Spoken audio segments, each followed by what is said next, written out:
विधानसभा चुनाव के दूसरे और अंतिम चरण का मतदान चल रहा है।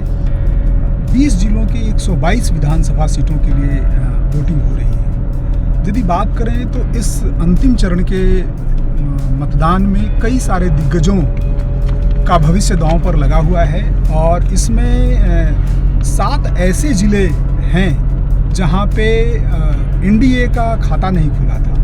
वहीं महागठबंधन की ओर से देखें तो 2 ऐसे ज़िले हैं जहां पे महागठबंधन का खाता नहीं खुला। इस अंतिम चरण के मतदान में कई सारे दिग्गजों का भविष्य दांव पर है। और सबसे बड़ी रोचक बात यह है कि पिछले जो पहले चरण का मतदान हुआ है उसमें बम्पर वोटिंग हुई है। महिलाओं ने पुरुषों की तुलना में ज़्यादा वोटिंग की है, जहां पुरुषों का प्रतिशत 65% पुरुषों ने मतदान किया, वहीं महिलाओं ने 69% वोटिंग की। तो ऐसे में ये और बड़ा दिलचस्प हो गया है कि दूसरे चरण में ये वोटिंग का पैटर्न बरकरार रहता है या ये आंकड़ा और बदलता है।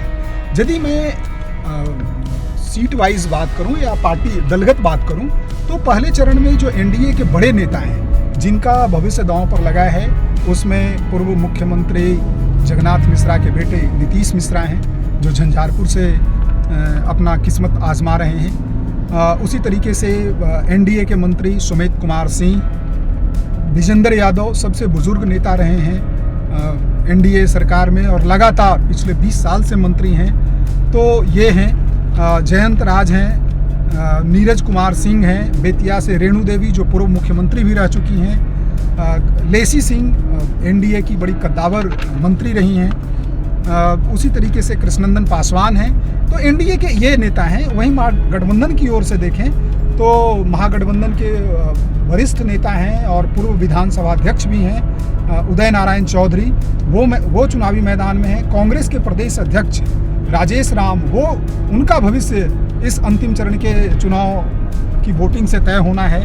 इसी तरीके से देखें तो शकील अहमद खान जो कांग्रेस विधायक दल के नेता हैं वो मैदान में हैं। 7 बार के विधायक रहे प्रेम कुमार जो कभी विधानसभा में अपोजिशन के लीडर भी हुआ करते थे, उनका भविष्य दांव पर लगा हुआ है और इस बार उनके लिए भी अपनी सीट बचाना बड़ा मुश्किल होगा। उसी तरीके से देखें तो बाहुबली सीट की बात करें तो अशोक महतो की पत्नी इस बार मैदान में है और उसको लेकर के चर्चा काफ़ी आम है। चूँकि अशोक महतो नवादा जेल ब्रेक कांड को लेकर के चर्चा में रहे हैं, इनके ऊपर फिल्म बन चुकी है। तो इस तरीके से सेकेंड फेज़ की वोटिंग को लेकर कई सारे एनडीए और महागठबंधन दोनों के नेताओं की किस्मत दांव पर लगी है। फिलहाल इस दूसरे चरण के वोटिंग पैटर्न के साथ मनीष कुमार के साथ मैं उज्जवल, दैनिक जागरण INX लाइव के लिए।